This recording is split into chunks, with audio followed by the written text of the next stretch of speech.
Well, new research suggests some good news coming in on the vaccine front. New research suggests that Pfizer's COVID vaccine can protect against a mutation found in two contagious variants of coronavirus that erupted in Britain and South Africa. Those variants are causing global concern. Now, Pfizer teamed up with researchers from the University of Texas to see if the mutations affected by its vaccine's ability to do so. They used blood samples from 20 people who received the vaccine. A large study of the shots and antibodies from those vaccine recipients successfully fended off the virus in lab dishes, according to this study. Now, we do want to point out here that this study is preliminary. It has not yet been reviewed by experts, which is a key step for medical research. But some positive news there, with Pfizer claiming that their vaccine can withstand these mutations that have been observed in UK and South Africa. Well, to talk more about the new strain of coronavirus that's being seen in the UK, we're joined by Professor Dipti Gurdasani, a senior lecturer epidemiology at the Queen Mary University of London. Thank you so much, Dipti, for joining us on the show. So, what more can you tell us about this new UK variant? England currently is under lockdown because of it. It's spreading rapidly. Here in India, in fact, right now, the cases are going down. Sure. So many studies now show that this variant is about 50 to 75% more transmissible, which means that it spreads more easily than the previous variant we had. What we've seen here in the UK is that the variant first emerged in southeast England and London and spread very, very quickly within weeks and became very, very dominant across these parts, but also spread very quickly across the UK. So because it spreads more easily, it can easily and quickly spread and even replace the previous variant.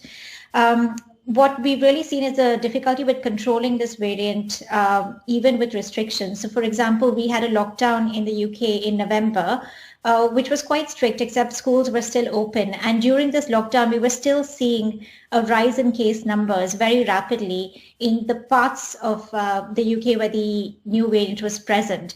So if this variant were to spread to other parts of the world, it could really affect how quickly cases are spreading and our ability to control the pandemic, which is why these new cases that you said that we are seeing in India are really worrying, because unless we are actively looking for these cases and doing active surveillance, we're going to miss it. And it's very likely that the number of cases that we are seeing are an underestimate of what the reality is. And we also know that if we allow this variant to spread in the community, then it very quickly becomes more frequent and dominant. And once it becomes dominant, it's very hard to contain it because regular restrictions don't have the same effect that they used to have. And what do you mean by that? If you could just explain that in more detail, that regular measures don't help in the case of this new variant. Yes, I mean, we don't exactly know how exactly it is more transmissible, but we've seen, for example, here when we were in lockdown, which meant people were asked to stay at home, people were asked to not going to work unless they actually had to, shops were closed, and people were being asked to socially distance, wear masks on transport and in indoor places, and there were travel restrictions as well. At that point in time, although schools were open, we found that cases were spreading very, very quickly.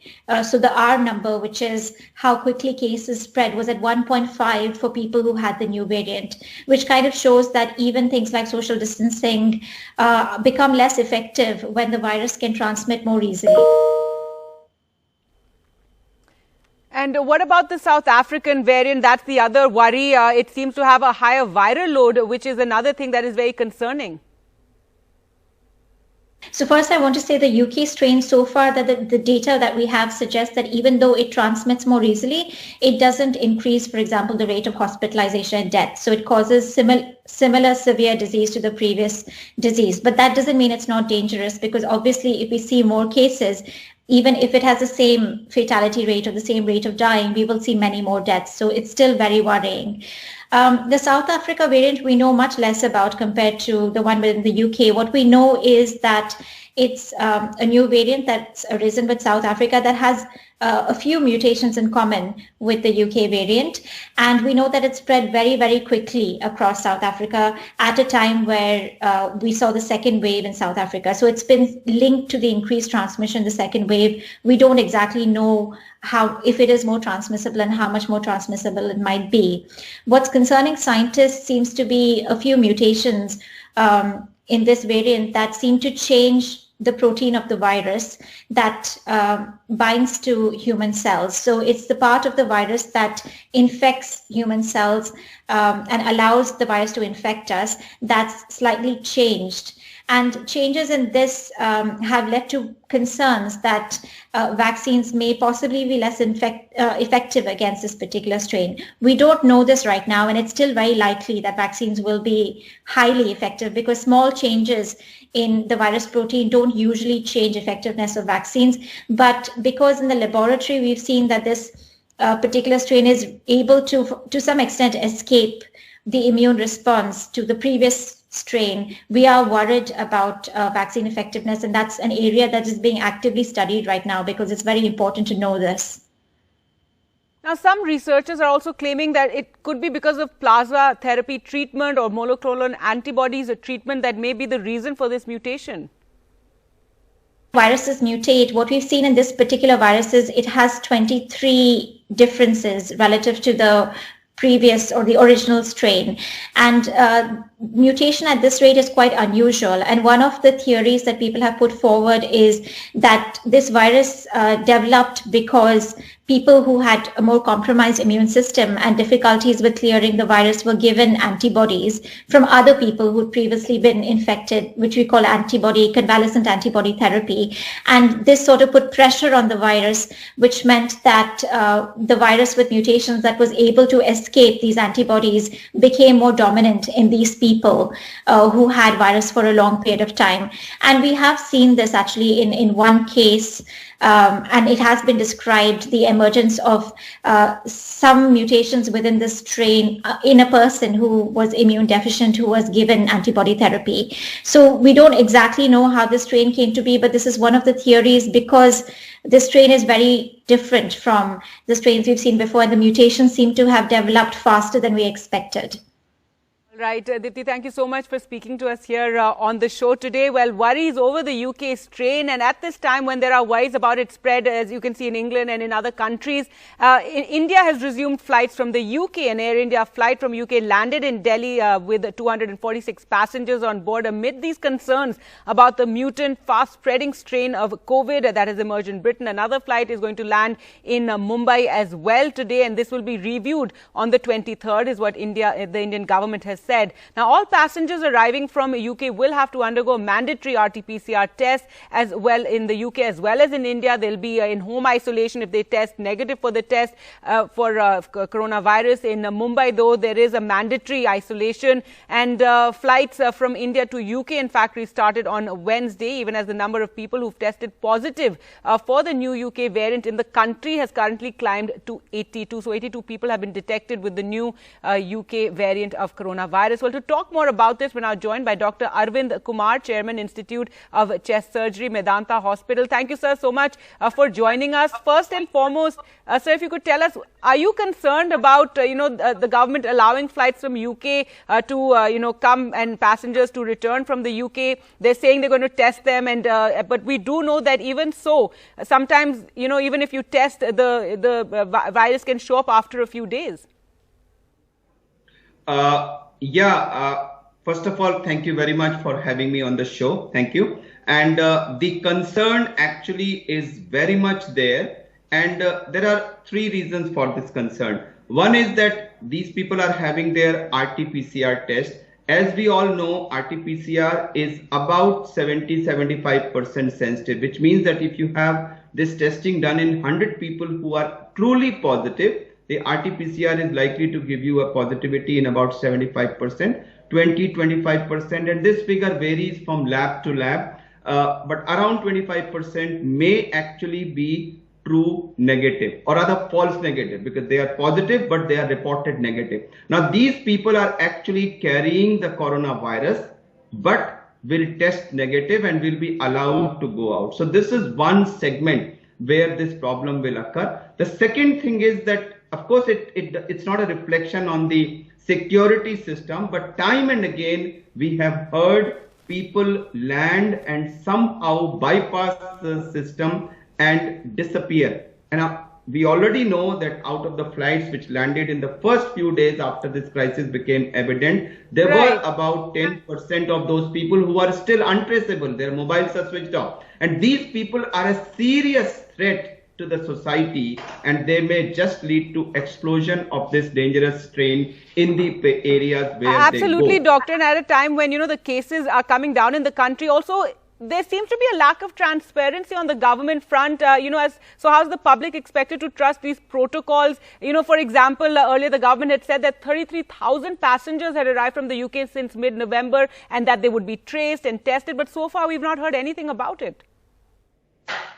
So as far as these precautions, in our country, sadly, many times there is a difference between what is proposed to be done and what actually gets done on the ground in a real life situation.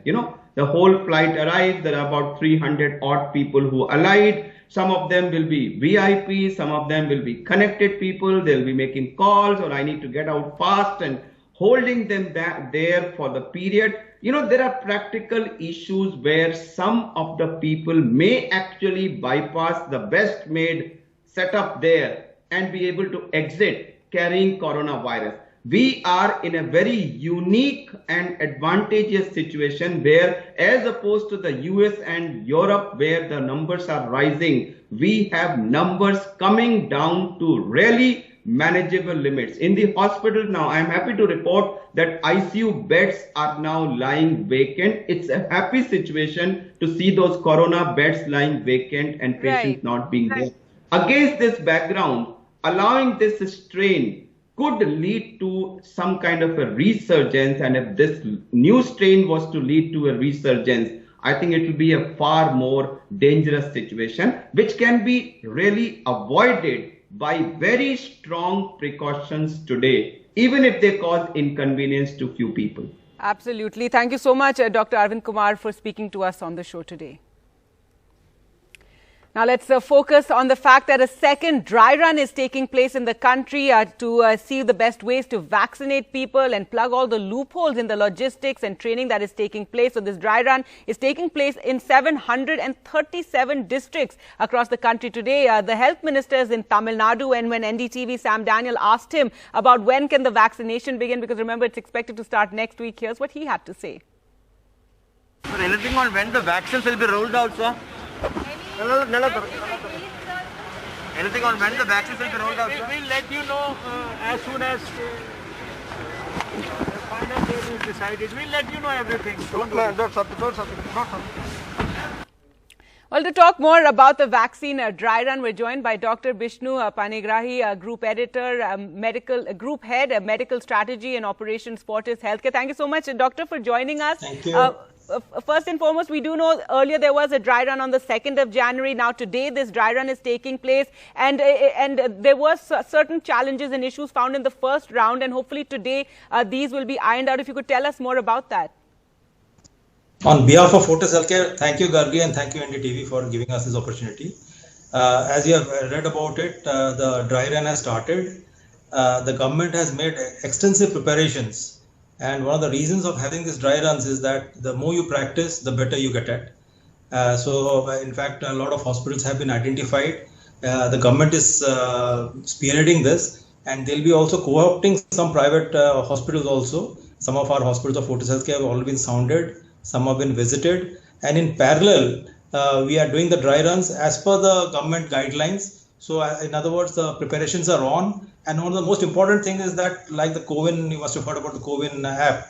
So yes, you have to be registered there. When you come there, that is checked. Your identity is checked with Aadhaar card or some whatever ID that the government prefers. Then only you come in, your vitals are taken. We have also trained the vaccinators.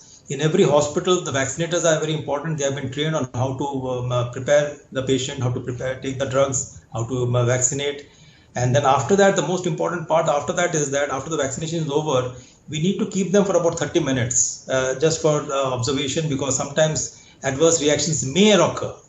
And before they leave the center, they get a WhatsApp that the next second dose will be given at such and such days. So all these things are being done through the CoWIN app, but the dry run is at the ground level, whether it's the hospital or and the first round of people, the first 30 crore people, they will already receive messages from the government asking them, and this is going to be frontline workers. And doctor, can you tell us, when are you expecting the vaccine doses to arrive?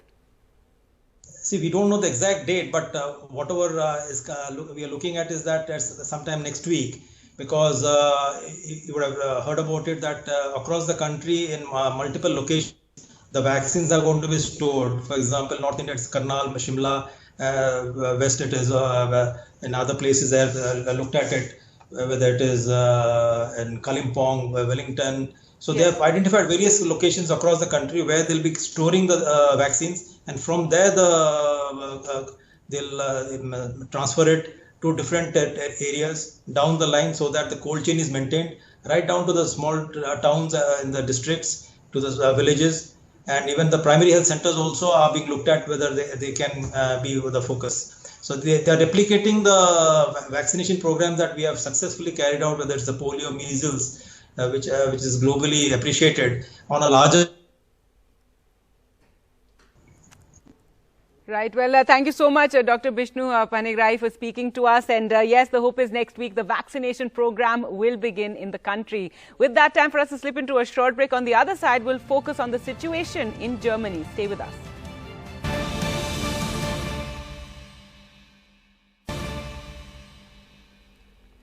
Welcome back. Let's get you the latest from Germany, where the nationwide lockdown has been extended until the end of the month, and tougher new restrictions have been introduced in an effort to curb the surging coronavirus infections. Germany is also facing criticism that it has failed to procure enough vaccine doses to speed up the nationwide campaign. Well, to talk more about this, we're joined by DW reporter Thomas Sparrow, who joins us from Berlin. Thomas, first and foremost, what are these new measures that have been announced under the extended lockdown? Well, essentially, Germany's lockdown, which has been in place since mid-December, is now being extended until the end of January. And this means that all non-essential shops, restaurants, bars, museums will have to remain closed. Schools and daycare will also have to remain shut. And this was, by the way, a very controversial point in the discussions that led to the extension. But it's not only about extending current measures, it's also about tightening them. People will now only be allowed to privately meet one person outside of their household, and for areas that are particularly hard hit, people will only be able to move 15 kilometers from their place of residence. The federal and regional governments here in Germany consider these measures necessary, and they have also asked citizens to be very disciplined. But at the same time, the new restrictions have been received with certain skepticism, especially with many people asking how exactly they are going to be enforced.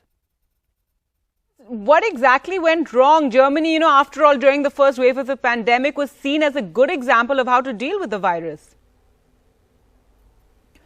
Well, Germany indeed fared comparatively well during the first wave, but the second one has hit the country hard. Just to give you one example, it was reported that more people died of coronavirus here in December than between March and November, and the measures imposed nationally and regionally have simply not been enough to reduce numbers considerably and achieve the goal of 50 new infections per 100,000 inhabitants in a 7-day period. So this explains why measures were tightened even during the Christmas period. But a caveat is here important. The second wave is affecting most European countries very hard, not only Germany.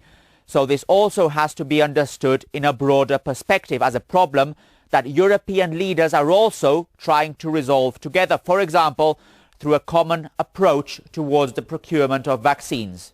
Right, and speaking about the vaccines, the rollout has begun in Germany. So how is it going?